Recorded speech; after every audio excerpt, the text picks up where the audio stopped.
Hello, are we alive? Running a bit late, but it's okay. Doesn't really matter. Oh,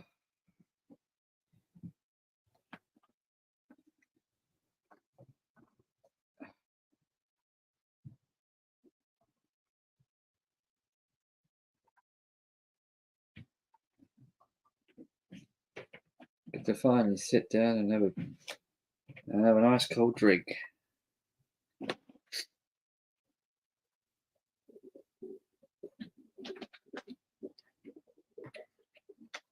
Oh,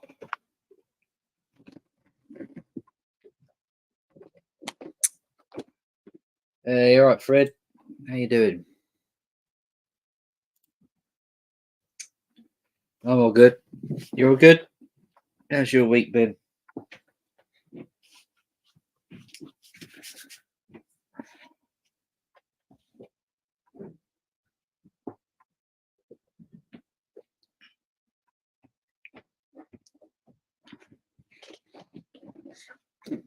Yeah, let's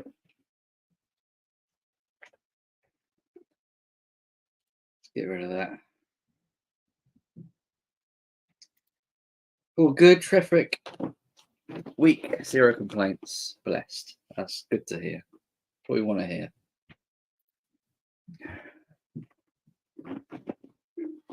Move the camera a little bit. Let's put that up.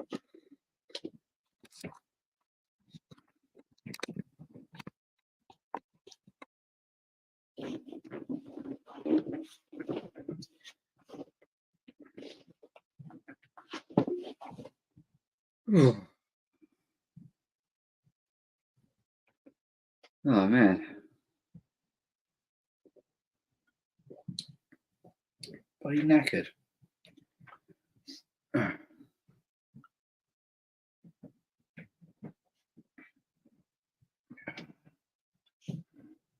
Life is all go, isn't it? Russian tear, Russian tear.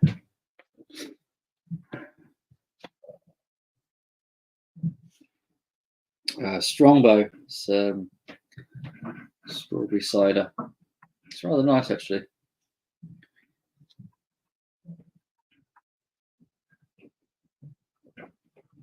I like the cider.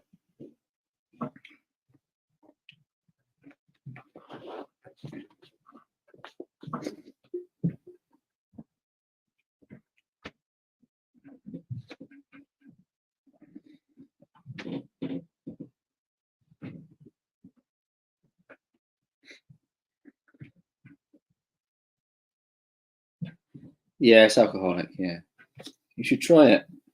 It's rather nice.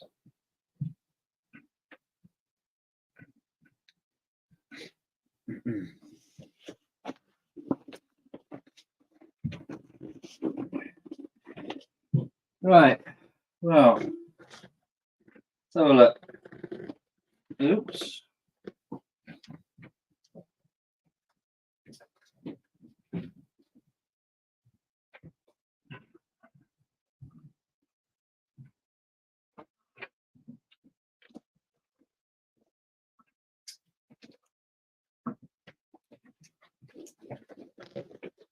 Records I've been listening to this week.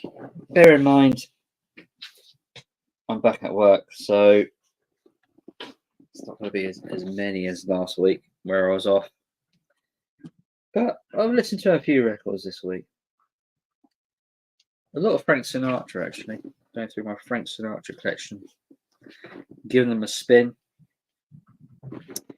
Frank Sinatra all the way. I like these 80s pressings they did. The sticker there. They sound good as well. Yeah. You got that one. And we got just self-titled Frank Sinatra. These are all charity shop finds. They put like great big stickers in these, and I tried getting them off, and I made a bit of a mess out of the sleeves, and it's all sticky and horrible. Really regret doing that now. So I just left them on there, but it didn't look good. Frank Sinatra romantic songs from the early years. This one on the Hallmark label.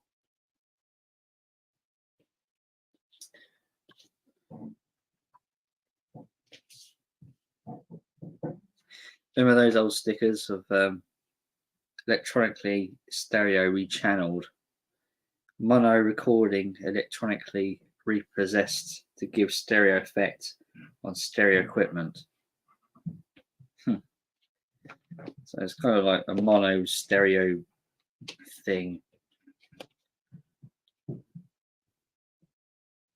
Don't think they sound too good, but I think they're renowned for sounding bad, but they sounded good when I played them. This one's a quadraphonic disc. And it's this album is Sinatra, The Main Event Live. A quadraphonic was a thing they did, I think it was back in the 70s, where it was kind of like the first kind of stereo sound in a way.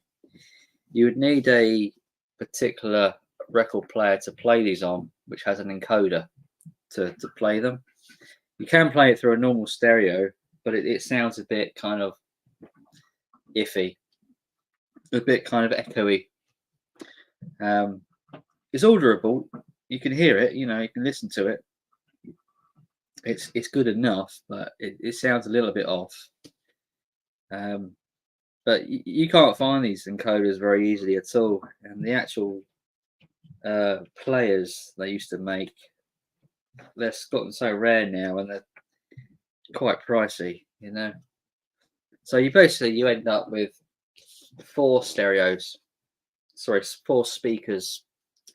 coming out at you at the same time, and you're supposed to sort of surround yourself with these four speakers. What's called quad disc, quad being four. So yeah, look it up on Google and whatever if you're interested or curious to know a little bit more about quad discs. I'm sure many of you do. There's the record look on the Reprise label. Very nice.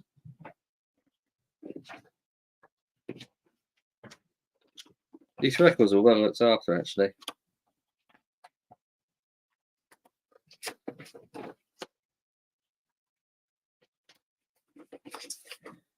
Put that one away.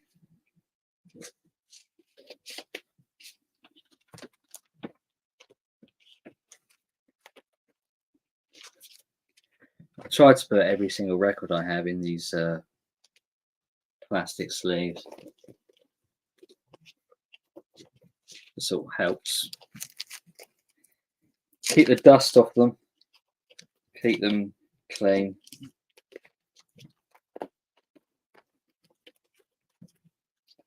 What else we got? We've got another Sinatra here.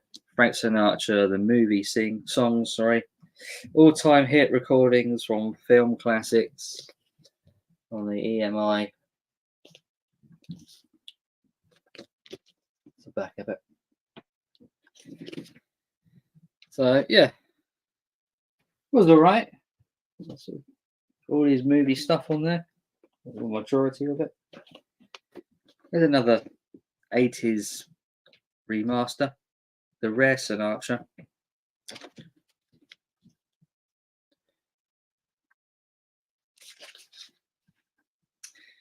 And I think these were done sort of in the 70s and 80s. These were remastered in that sort of time frame, and they do sound good actually. They're also available on cassette in was it XDR or something they did. They sound good as well. Another Frank Sinatra, When Your Lover Has Gone. This one's on the World Record Club Limited. I don't know if you had that in the States. If it was available in the States, I don't know. Possibly. World Record Club probably was. Start spreading the news. That's right. It's on the Capitol label.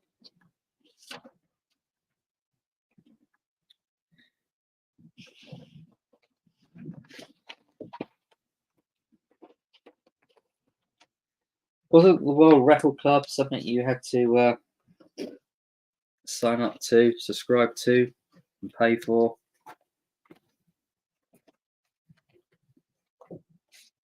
Am I wrong about that? Bit kind of like Vinyl Me Please.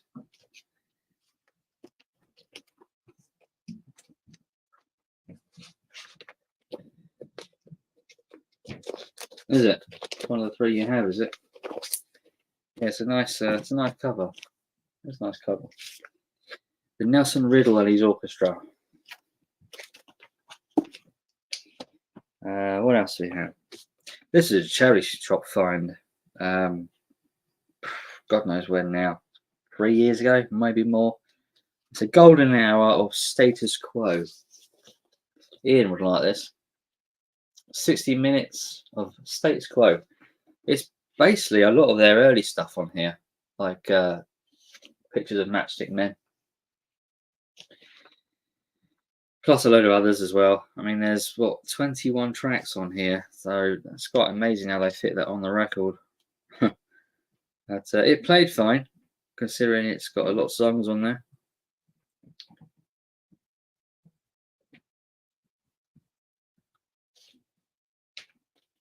Just reading a bit on the back.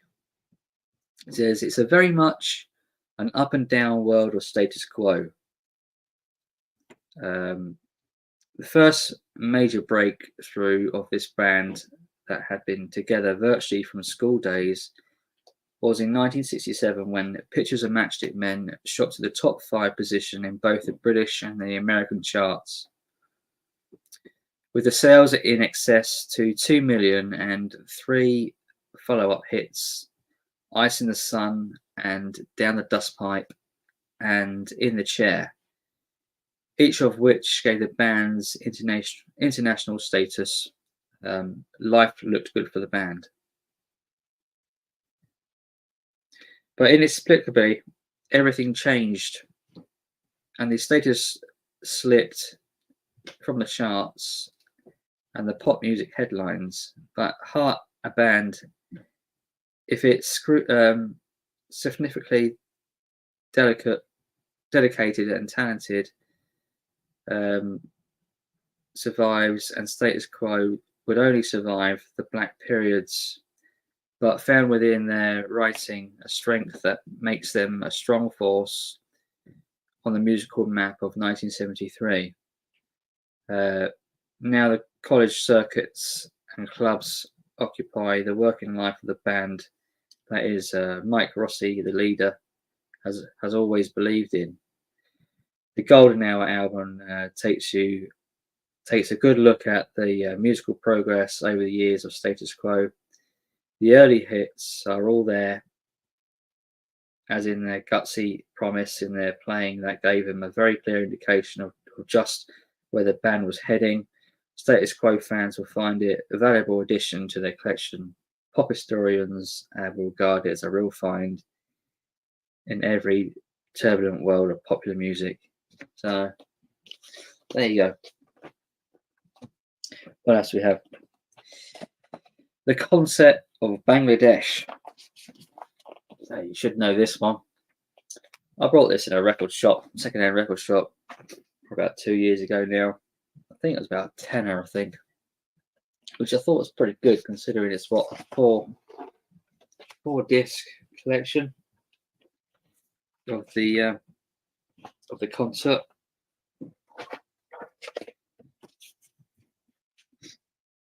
Is it 4 or is it 3? 3 discs.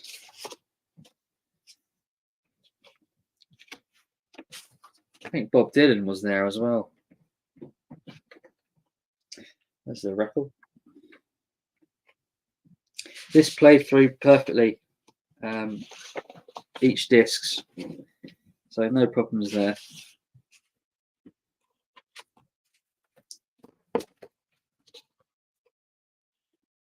Still got its Still got its little book.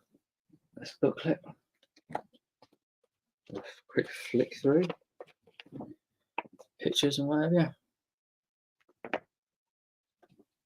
George Harrison, of course.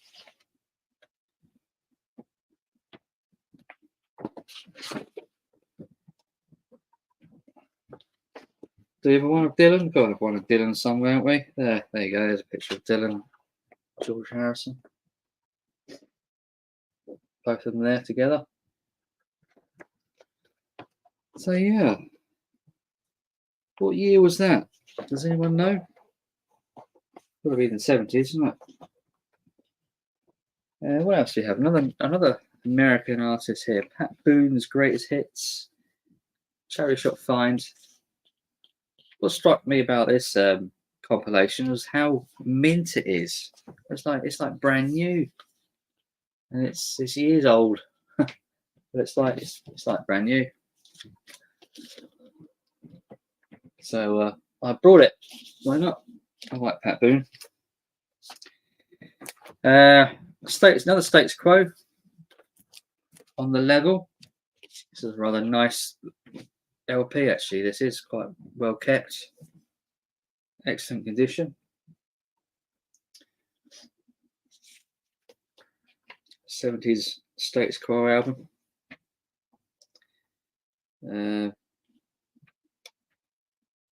74? I think it's 74. And finally, another Frank Sinatra, Look at Your Heart, 80s repress. Just another nice Sinatra album. I mean, can't say that they're all the same, but they're all of the same type of music, I suppose, more or less, you know.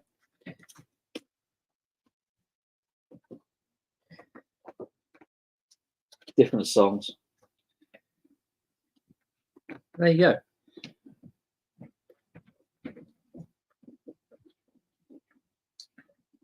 Was it? Pictures on the picture from Bob was featured on the Greatest Hits too, as well, was it?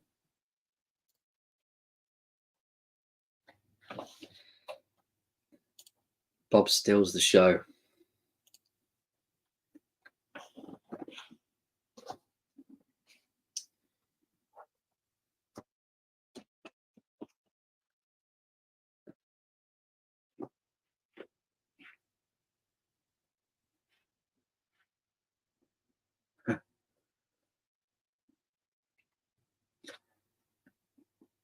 Pretty sure it is, William.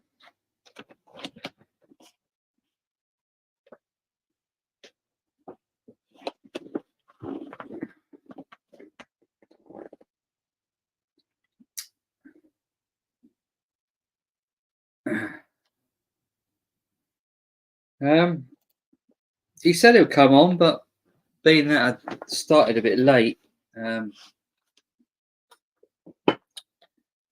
he might have thought I'm not doing one. I don't know.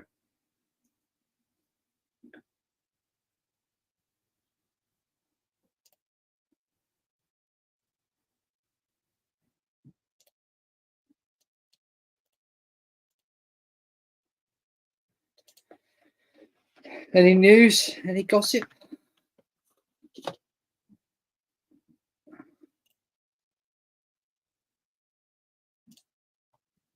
Send the link out there.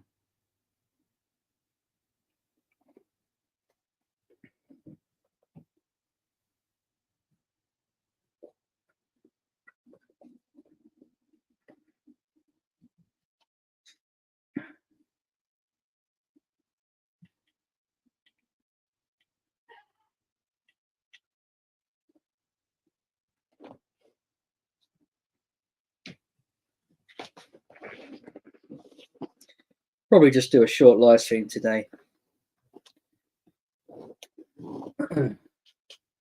So here we go. See what happens.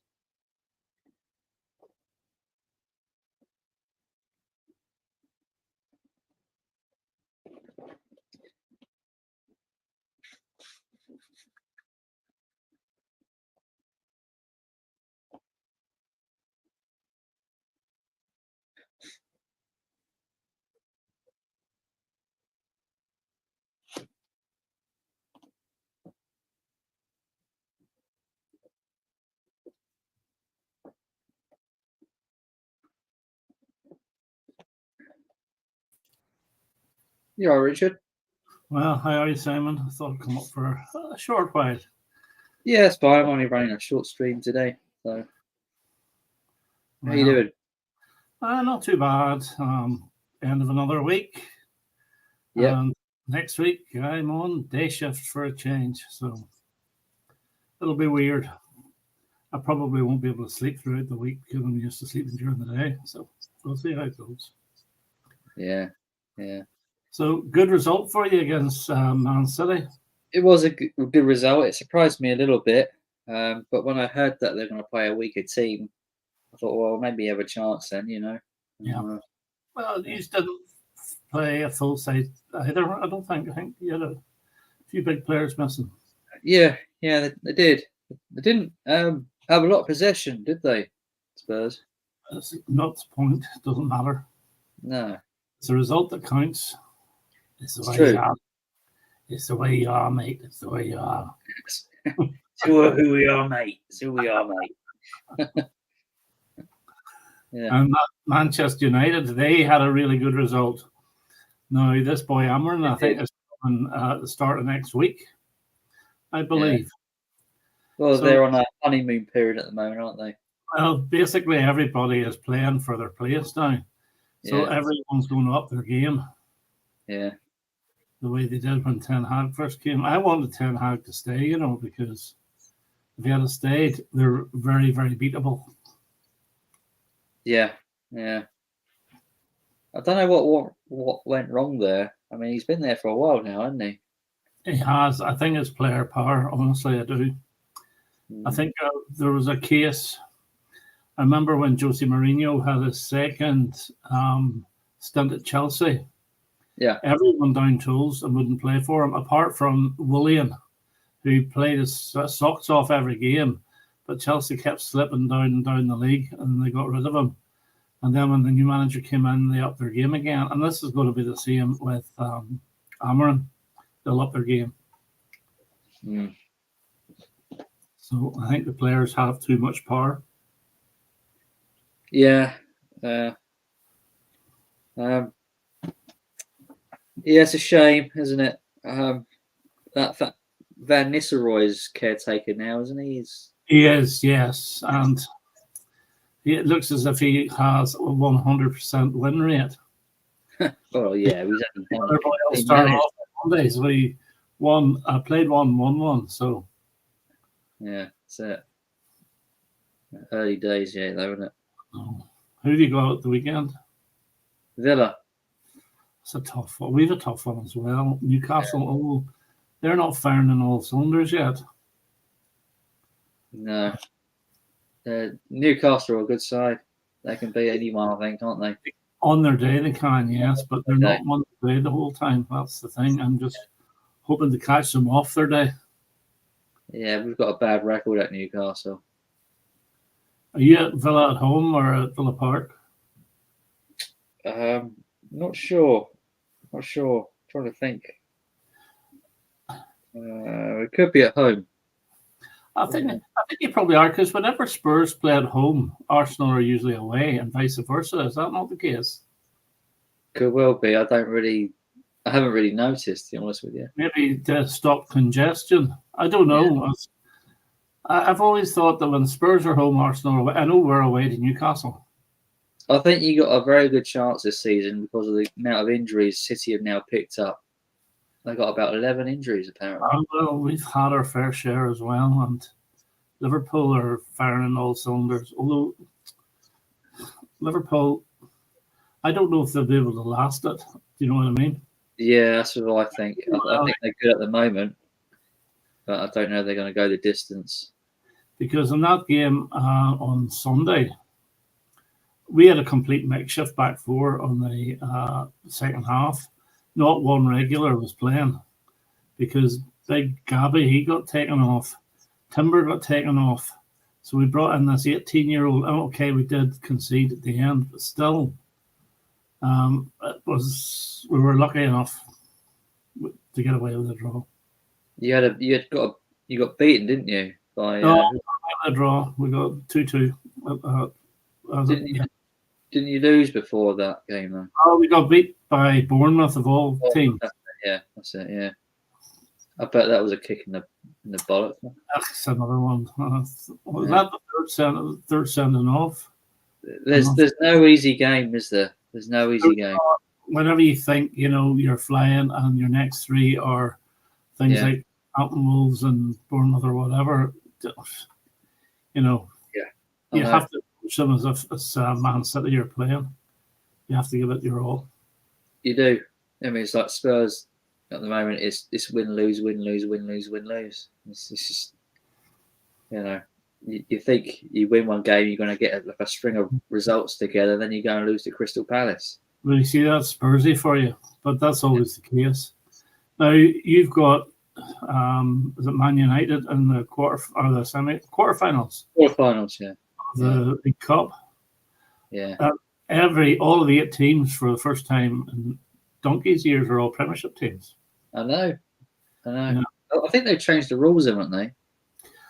I'm not too sure. I think it's the Premiership teams they're seeded where you don't have to play the first couple of rounds or whatever. But normally a Championship side or a League One side in quarters. This time there's not. So I think we have got the most favourable draw, which is Crystal Palace. But still, you can't take nothing for granted.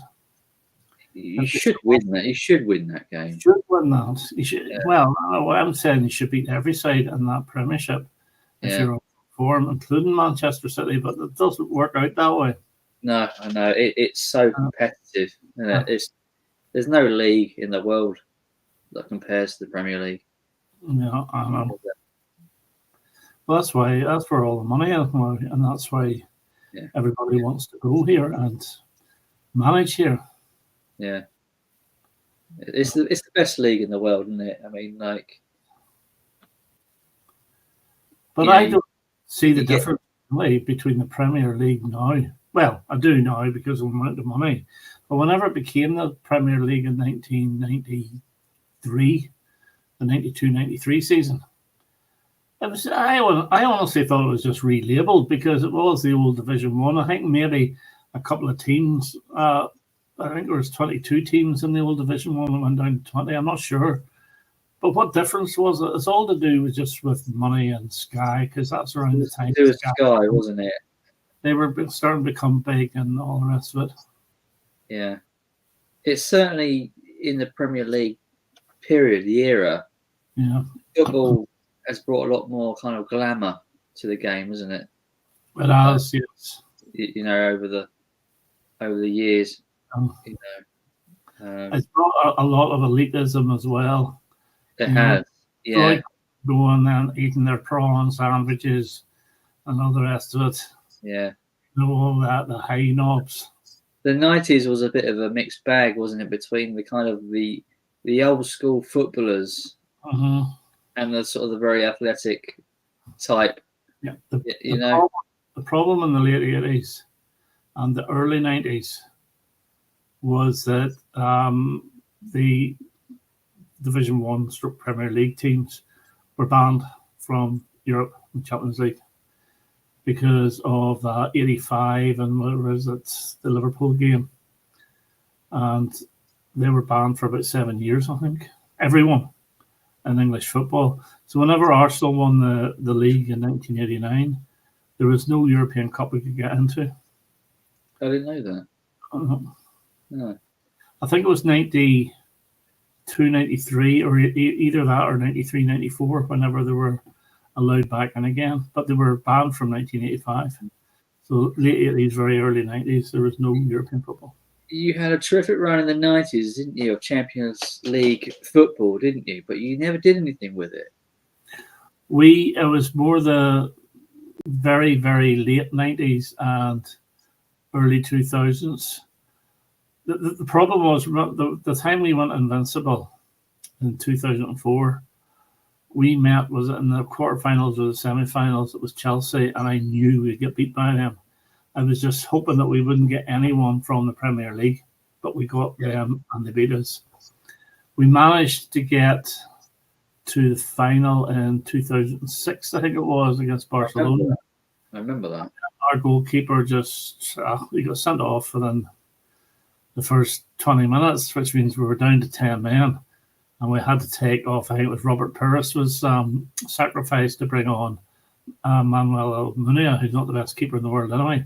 And we held on to the last 10 minutes, and the boys were absolutely shattered. And Barcelona came around and scored 2 goals. They were, yeah. You've done really well against the other teams that you beat, didn't you? We've done okay. We haven't done brilliant in Europe. Like, we've never won it. We've been on it so many times now. We did win. Your European record isn't too good, is it? It's not. We've never won. Well, we've won the other 2. We've won the European Cup Winners' Cup. We won that in 1994. We got the final again in 1995, and it was the next Tottenham guy, Naeem, that killed us off the final there. Yeah. We did win the UEFA Cup, but in those days, when we won it, was the Fairs Cup, and it was in 1970. So that's going far back, and we've been to the final of it a couple of times, and we've got beaten in the final. Yeah. So no, the final hurdle has never been good.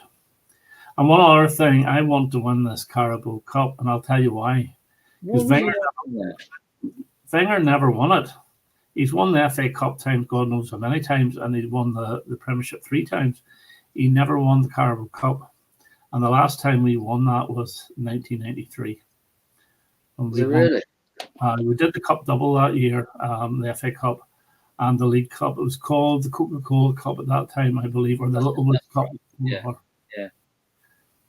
But I'd love to win it, just to have it up. But the FA Cup is more prestige than the League Cup. It is, yeah, okay. If you tell me the FA Cup or the Carabao Cup, I'll take the FA Cup. But I still want to win the Carabao Cup. You just want to tick it off your lists. I just want to tick it off. I do. And but to me, the Champions League or the Premiership, I'll say the Premiership every time. Even if we won 4 Premierships in a row, right? We never won the Champions League, and we're going for the 5th, and they say the Premiership or the Champions League, I will always say the Premiership. That's a real tough one.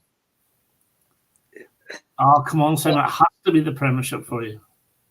As much as I want to win the Premiership, winning the Champions League is one up against everybody else. Well, apart from Chelsea, of course, they've done it twice. Man City have done it, Liverpool have done it, and Chelsea have done it. I know that. I mean, like in sort of the London teams, apart from Chelsea, of course, who just won it twice, and that's just absolutely gutting, isn't it? Knowing that they won it, once is bad enough, but twice. But so I'd like to win the Champions League if I had a choice to win the league or the Champions League. What holds me back with Champions League is it's not the champions. Like if you got in 4th place in your league, right? You're not a champion. You came 4th. I know. It's if you jam it, which basically a lot of it is being very lucky. Yeah. And it's individual games rather than 38 league games. Yeah. And you go the whole way and you're the champions of Europe. But you may be the champions of Europe, but you weren't the champions of your own country. That's true. That's the way it used to be before it was called. I know, and there's only a very few teams that actually won it because of that reason. You have to be a league winner. The only ones over here in the British Isles, I think Celtic were the first ones won it, believe it or not. And then Manchester United won it. And Liverpool won it about 5 times. Forest won it twice, and Aston Villa won it once. Spurs were the first to win the European trophy. Did you know that? Oh, I didn't know. They were first to do the double. I know that. The first to do the double, and they're the first to win a European trophy. Which one was it? Do you know? I think it was the Europa. UEFA? Yeah. And they won the Cup Winners' Cup as well. Yeah, well, we're equal with European honours then. We won the Europa twice. We won it once. We won the other one once, the Winners' Cup. Yeah. So, yeah.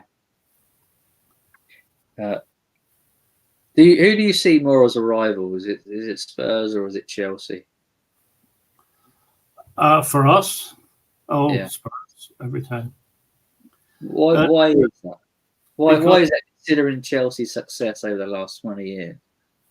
Because, well, it's the whole history of the thing, and you're only down the road from Emirates, Yeah. right? So they're your closest. North London, Chelsea's West London. Who do I actually dislike more? I'll say Chelsea, because I can't stand them. I really can't stand them. And I can't stand, I know Spurs supporters are bad, but Chelsea supporters are worse. They have an excuse for everything, absolutely everything. My brother is a Chelsea fan, and I tend not to talk too much about Chelsea because he just goes off and on. And I thought, what on earth did I open my mouth for? But most Arsenal fans hate Spurs and vice versa. I have never really hated them, but I understand there's a rivalry. What was disappointing was last season whenever all the Spurs fans, and we talked about this in the previous stream, didn't want to beat Man City because it would have stopped, if they had have beaten them, it would have stopped Arsenal from winning the league. That annoyed me. If Spurs were sitting mid-table, I could understand it. But Spurs, if they had have beaten Man City, they would have been in the Champions League. And then all these Spurs fans going, oh, but we're not ready for it. Absolute balderdash. Well, I don't think they are. I don't think they are. Whether you're ready for it or not, you're in it, you're getting the money, and you're able to get bigger players. You're able to invest in better and bigger players. You know, see, it's like, what's the phrase, looking a gift horse in the mouth. Yeah. Yeah. But the hatred towards Arsenal. It is just that's just it. It's the hatred. It's the thought that Arsenal will win the Premiership if we beat City, or could have done. The possibility that Arsenal could win, and it's absolutely gut wrenching. Yeah. Well, if I'm going to say something right, okay, being an Arsenal fan, I am not allowed to like Spurs, but if it had been another way around, and if we're playing Man City to get fourth, but would have given Spurs the league, I would have wanted Arsenal to beat Man City every time. Because at the end of the day, I don't give a monkeys what other teams are doing.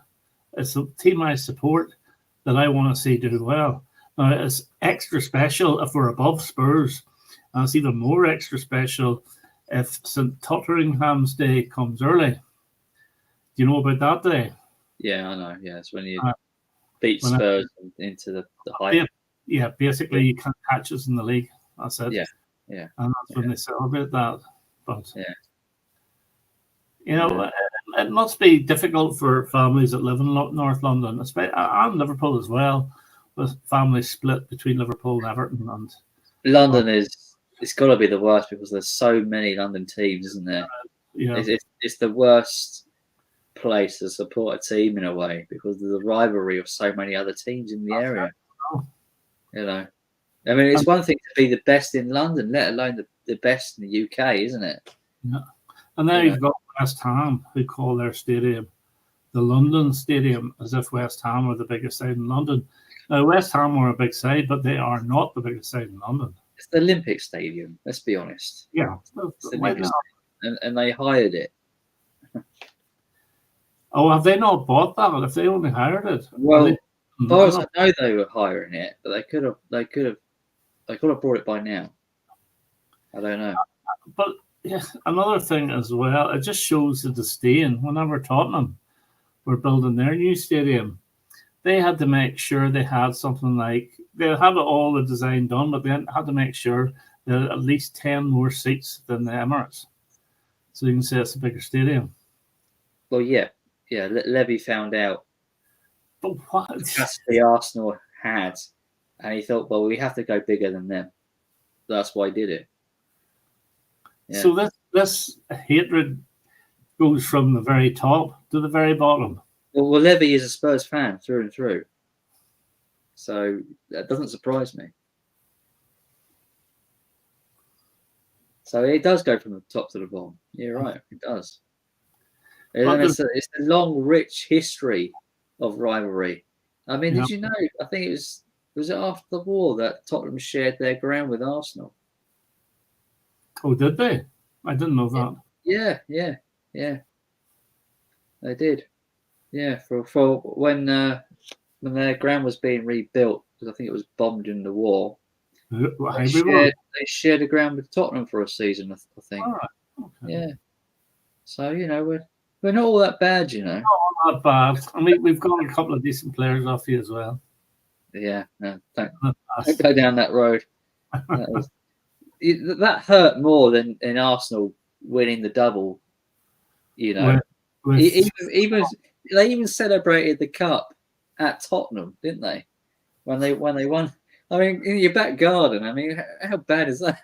But they're that close together, though. You can't not. Yeah. I mean, if they're going to do a tour of North London, they are going to go past White Hart Lane. Yeah, I know. Yeah. The hard as that was, it was easier then because I was younger. Yeah. But it was unbelievable whenever I found out, because I never knew about it until the last day. And he went on a free, which makes it worse for you. That was, yeah. I'll put it this way: there is no way if a player like that goes on a free, the only ones to blame are the owners or the whole system, because you should never have let Sol Campbell said he wanted to go, without signing the new contract, say a year and a half before it ended. They should have sold him and got big money for him.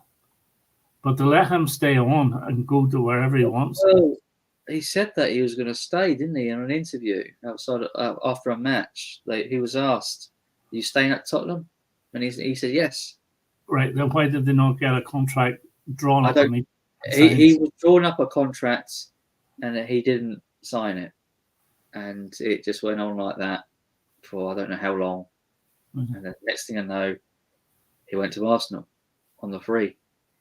I mean, it would have softened the blow had we get, say, 20 million for him. It would have softened the blow a bit.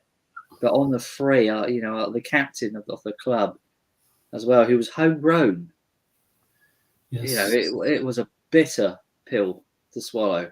I remember going into town sort of after the day or so it happened and seeing Campbell on the back of Arsenal fans' shirts. I was just like, oh, this is horrible. Yeah. Judas bastard.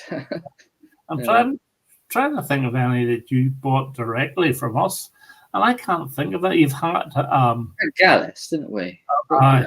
No, but I didn't let him go. I never liked him. No. And you got Adebayor. Yeah. But didn't get him directly from us. He went to City first. And he did. Like him either that much. Scored one brilliant goal. 1 year.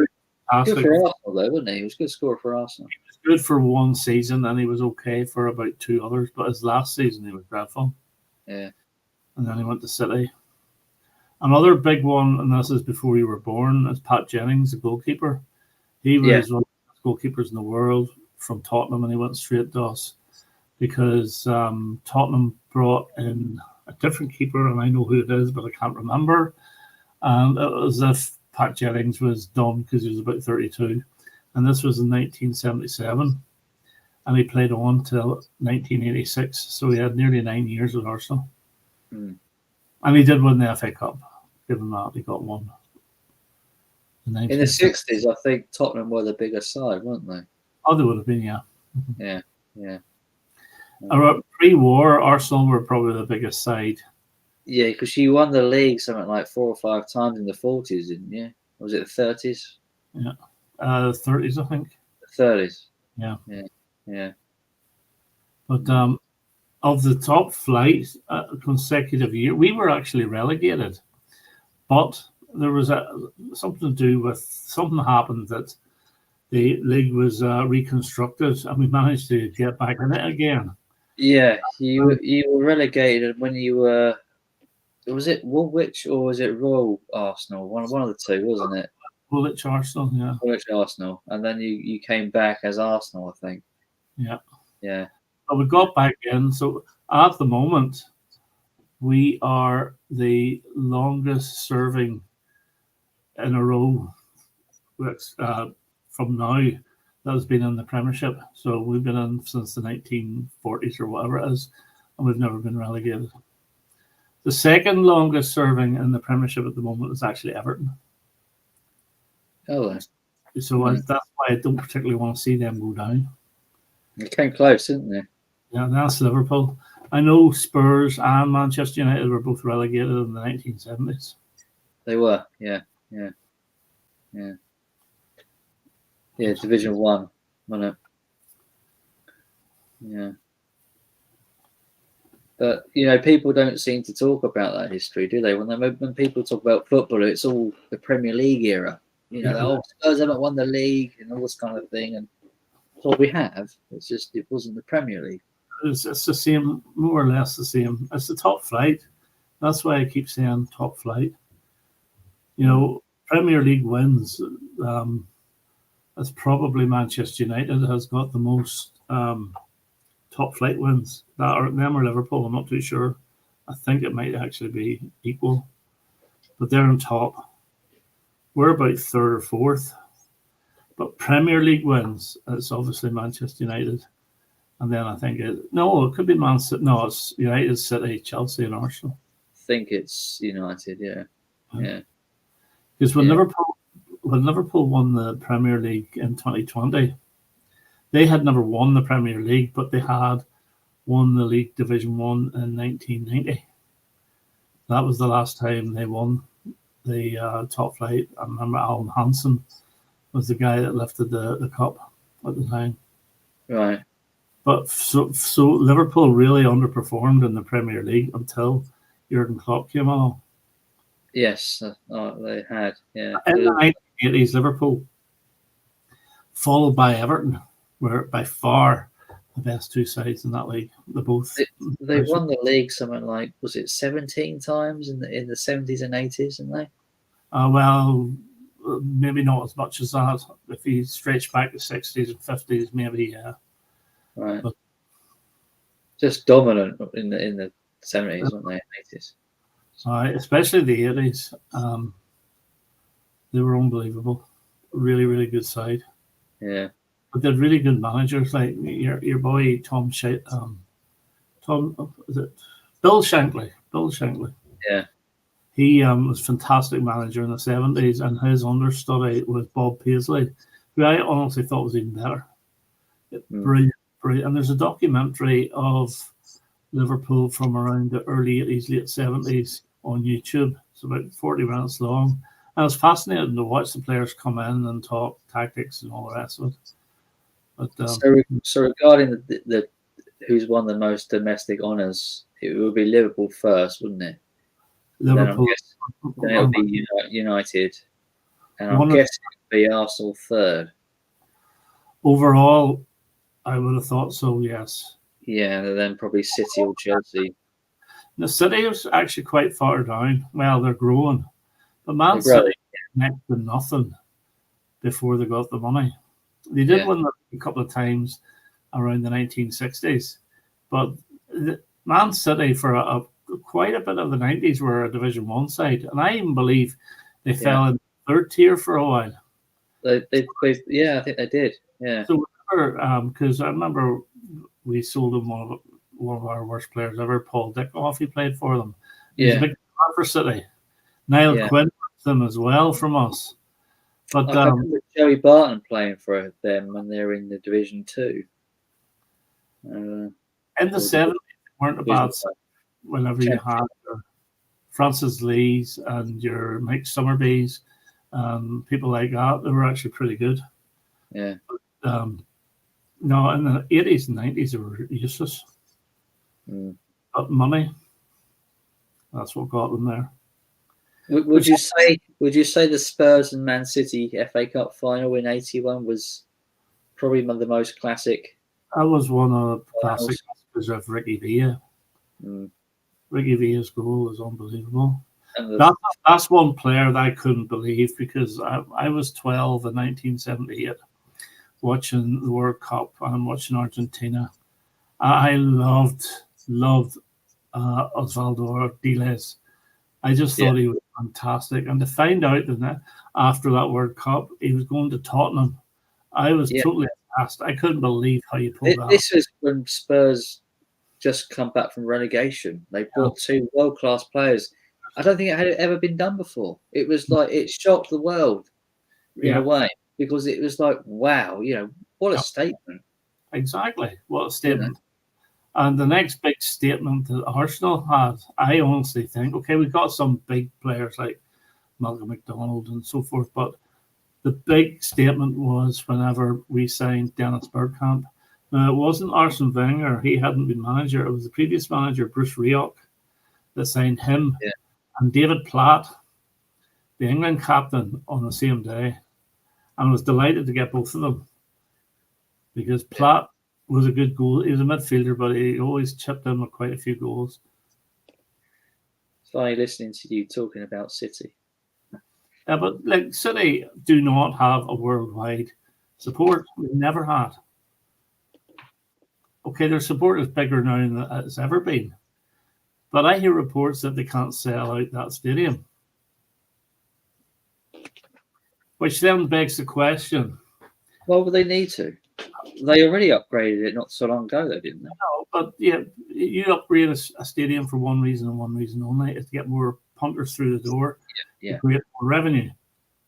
Now, if they're not filling that stadium, how are they able to afford to buy all these top-class, world-class players, right, etc., pay huge amount of money? And they've done this from being a little tiny side that won absolutely nothing. Whereas Newcastle are a little tiny side that won actually nothing but brilliant support. But they're restricted. And buying players, they're restricted in how much they spend.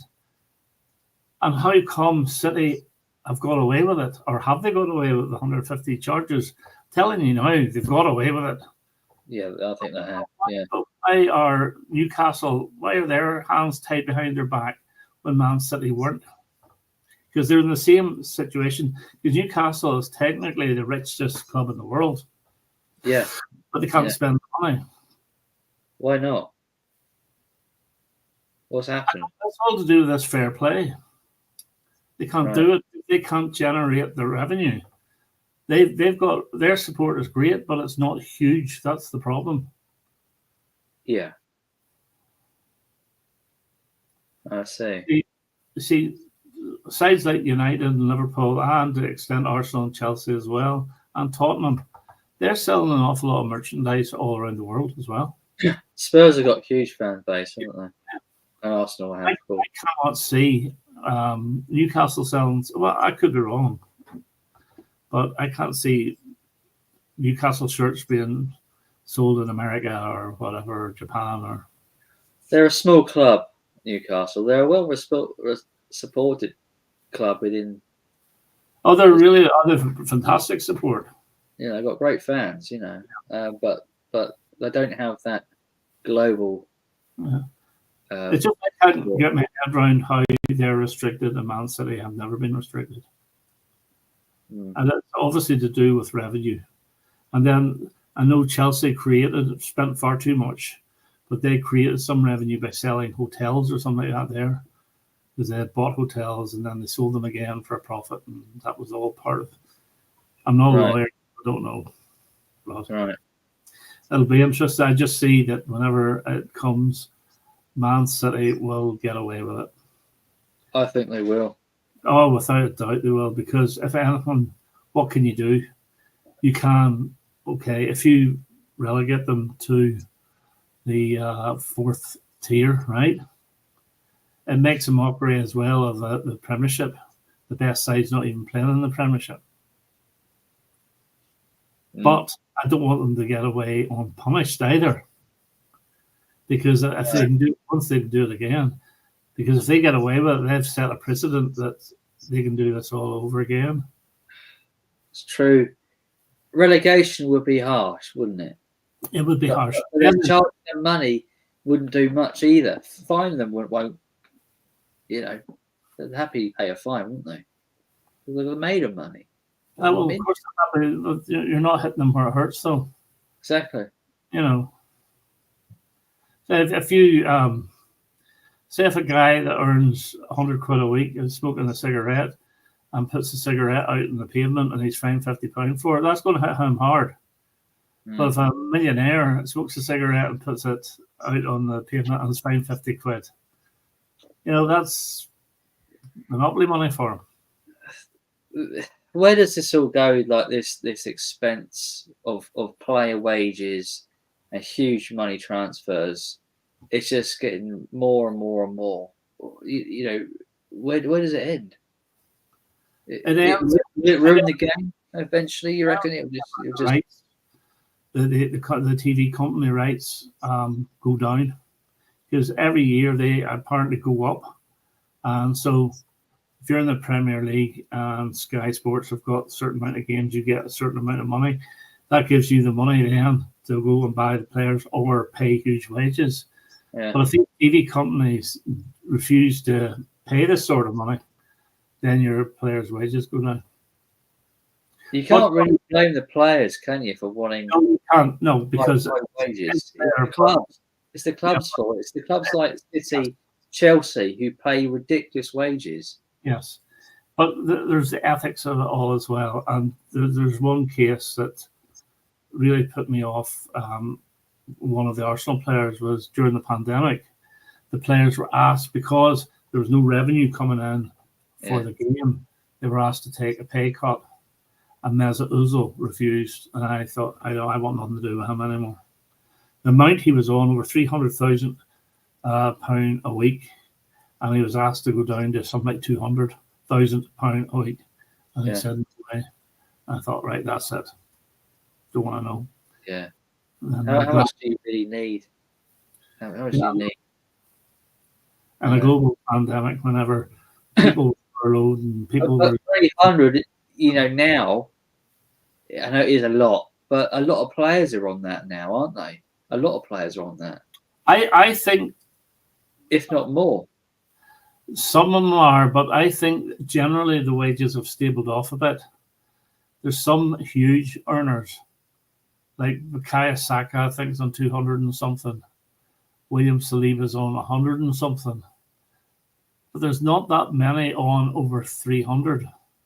Because I think that what they're trying to do is... Well, I think Messi, isn't he? He's like $1 million a week, isn't he? I know, but he's just the best player ever. Yeah. But I think the problem is it's a serious risk. Okay, it's given out a lot of money, but it's a serious risk. And Chelsea have found this. They paid Raheem Sterling £350,000 a week or something like that there. Yeah. And then they realise, and they give him a huge contract of, say, 6 years or whatever. Then they realise they don't want him. He's not part of the plans. Nobody would touch him because of his high wages. And clubs are realising this now. Now, if he had been paid $100,000 a week, okay, obviously he might not have signed for that sort of money. But if he had been £100,000 a week, other clubs would have been interested in buying him, but not on his wages that he's on. And we only got him on loan because we refused to pay even half of his wages. So we've got him on loan, and there's no loan fee, and it's $100,000 a week we're paying him. And Chelsea are paying him £250,000 a week to play for Arsenal. You brought Ozil. Was it Ozil? Was his name? Yeah. At the time, Spurs shortly brought Dele Alli.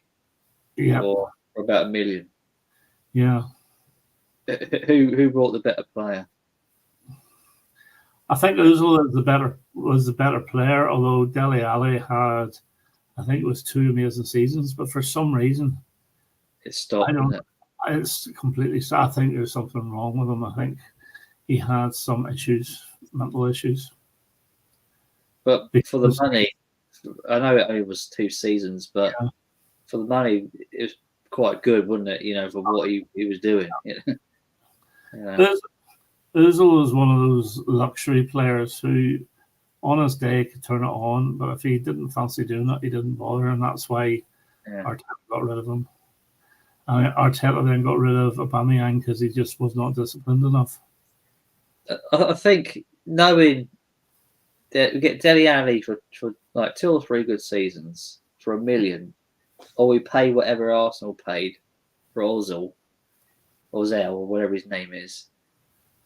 I'd I'll probably still go. go with Delhi. I'll go with Delhi every time. Well, yeah. But why did he not improve? He was young. Why did he not improve, or just even level off? I don't know. He actually hit a peak and then just went straight I down. don't know what happened. Your other guy. I honestly don't know. What's your guy that played for Man United? Rob Walker. What's the guy that played for Man United? And then he got lent out and all the rest of it. He played for England a few times. I can't Rooney. remember. Rooney, was it? No. It's more recent than that. Can't remember his name, but he was on his way up. And then he fell flat on his face as well. I think he got lazy. Not Lee Sharp. After in the 2010s, Rob, about 2015, 2016, black fella. I think he went to Nottingham Forest for a season as well. He was a good player. I got a few England caps. No. Oh, anyway, it doesn't matter. Mm. But some can't handle it. Some can't handle the fame either. I think that might have been Dele Alli, because he was looked at as the new wonder kid. Really. He was, yeah. But didn't do it. I think he lived a bit of a low-key life. I know he spent a bit of money. Yeah. But he wasn't. I don't think he was out there gambling like some of the rest of them have been in the past. Stupid. Well, the Arsenal boys were bad for gambling. Paul Merson was the worst. Tony Adams was bad for drinking. I remember seeing Merson still has problems now, doesn't he? I'm not too sure. He might have. I thought he kicked it, but maybe. Jack Wilshere was a great player, but he was just injury prone and retired at 30. But we've got a little star called Ethan Nwaneri, who is looking really good. But Arteta is covering him in Cotton Wool at the moment. And I think he should be playing a little bit more now that Martin Odegaard is injured, getting the start games. He's one of these sort of number 10 type players, and he does try to create. Recently, Arteta's been playing quite defensively, possibly due to the amount of injuries. But Nwaneri scored a cracker. Okay, it's only against Preston North End, but still, you have to beat who's in front of you. And he scored twice against Bolton the previous round of the Carabao Cup. So he's looking good. But every club has got their young stars. It's just how they're developed, how they're nurtured. But Manchester United had the best crop of them in the early 90s. When you had your Gary Neville, your Paul Scholes, your David Beckham, your Phil Neville. Yeah. All these players, absolutely brilliant. Big, sorry. Yeah, yep. All came together at the right time, didn't it? All at the same time. Nicky Butt, and he played them all as well. Yeah. And the famous quote is that I think it was Alan Hansen says, "You'll never win anything with kids." Well, he proved them wrong, and they won the league that year. But sometimes you certain phases through a club's history you have really, really good players, and other times you don't. Yeah, you do. I'm hoping our youngsters start to develop and blossom. But the problem with good youngsters is keeping hold of them now, because if you sell them, that's pure profit. So it's different buying a player for, say, 50 million, having them for 3 years, and then selling them for 35 million. I think Spurs have improved regarding selling players. They tend to keep hold of them more now than what they had in the past. So they don't. They're not. I mean, they're not quite the selling club as they used to be. Yeah. Although but then we have sold the likes of Gareth Bale and Modric, but that's been at a time that they wanted to go. You know, when a player wants to leave, there's not a lot you can do, is there? But that not partly to do with the fact that you're knocking on the door of the top four. You've been in it a few times. You've got the Champions League final, so you're close. Now, whenever I started supporting Spurs, they were sort of mid-table, the bottom half of the table. Mm. And then, of course, in the 70s, they got relegated. But they're up there. They're one of the big six. They are. Yeah. They are. So what? I know ideally you'd love to win the league or this year. But I take it it's the FA Cup you really want. You know, you're not going to win the Premiership. We know that. It's gone now. I don't never had expectations to win the Premier League anyway. You know, because it's dominantly Man City and Arsenal close second. But yeah, I mean, I'll take the League Cup. Yeah. I love to win the FA Cup, and of course the Europa. I love to win the European Cup. I mean, I would take 10th place if we could take some silverware this season. Right. Of those three cups, then Europa, FA, or Carabao, or whatever I call it. Has to be Europa. Has to be. Because that puts you in the Champions League. Or does it anymore? I don't know if it does anymore, actually. I don't know. It does, yes. Are you sure that? Because I know the rules have changed. Well, last time I heard that it does. Rob, I know you're in the comments. Does winning the Europa Cup now put you in the Champions League in the next year? And yes, Arsenal have failed massively in Europe. Why is that? Yeah. Don't know. Nobody does. They have, haven't they? Yeah. I guess it would be the Europa League, yeah. Because of the Champions League qualification. But failing that, I'll take the FA Cup. I mean, how long has it been since you've won the FA Cup? 91. That's a long time ago. Yeah, remember it well. That's when Gascoigne did himself in. He did, yeah. And he was on his way to Lazio too. Yeah. No, not Lazio. It was Lazio. It was Lazio, yeah. He got us there, really. I know he did. I don't want reminded of how he got you there. No. But you see that side in the 91 side, I love the bits the Alan Smith, the Paul Merson, the big back forward, Paul Davis. I just loved that side. So did. I like the 90s players.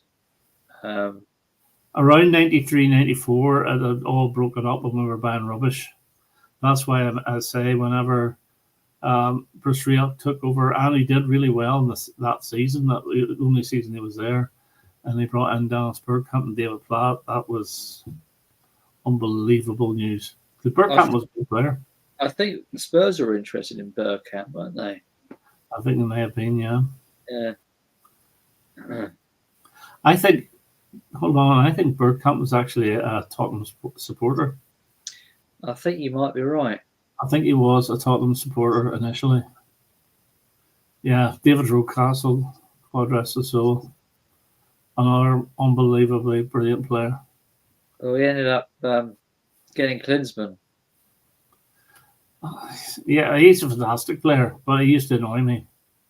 He better diver than Tom Bailey. So he was.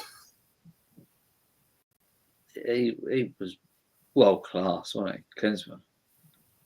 But David Ginola was world class as well. He was. And we had both of them in the team one time. Yeah. But no, Klinsmann's goals were just a goal machine, and the finesse he had, as well. Amazing. Don't forget about Gary Lineker, brilliant player. Gary as well, yeah. Gary and Stamps, Gavin, he's a brilliant player. yeah. I mean, I think although they didn't do so well in the league in the early 90s when we won the FA Cup, Mm-hmm. we had a squad or a team which was only a few players short of sort of, going up to sort of the next level. Oh, But when, when Gaza went, Lineker went, kind of dropped a bit, you didn't have Gascoigne for very long, though. We didn't. You had him for a couple of years, wasn't it? Yeah, we did. He was brought from Newcastle, I think, didn't they? Yep. There's that famous photograph of him with behind Vinnie Jones. And Vinnie Jones grasped by the what. Yeah, I know. Yeah. He's a bit of a lunatic, wasn't he? Yeah. Both of them. Well, Simon, I'm going to head on here. Yep, I want to shut it down as well. Well, sure. It's good speaking to you again. And you too, mate. I'll be in touch over that next wee video with you. Yes, I look forward to that. Okay. All right, mate. See you later. Bye. Bye.